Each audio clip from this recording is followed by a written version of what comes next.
On mesure l'état des glaciers en mesurant le bilan de masse d'un glacier. Donc le bilan de masse, c'est la différence entre l'accumulation de neige hivernale et la fonte estivale. Donc on fait cette différence entre ce que le glacier gagne comme masse et ce qu'il perd. On traduit ce bilan de masse en mètres d'eau. Alors cette perte de glace, on la mesure, ou ce gain de masse, on le mesure à la fois par carottage. Donc on fait des carottages sur tout le glacier.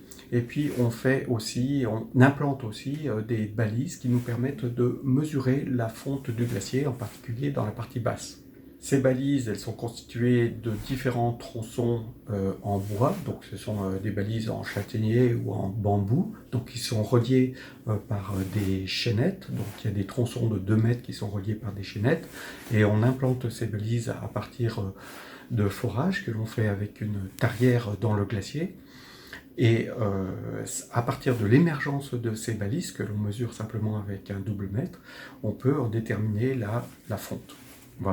Par exemple, sur le glacier d'Argentière, on a 50 à 60 balises, voire plus, qui nous permettent de déterminer le bilan de masse du glacier, donc sa variation de masse. On a d'autres outils, d'autres instruments qui nous permettent de mesurer d'abord les vitesses d'écoulement des glaciers, donc on fait par mesure des GPS, on mesure aussi les variations d'épaisseur des glaciers sur plusieurs sections. On a des instrumentations météorologiques qui nous permettent de connaître la relation entre le climat et la variation de masse du glacier. Et puis bien sûr, on mesure l'évolution du front du glacier.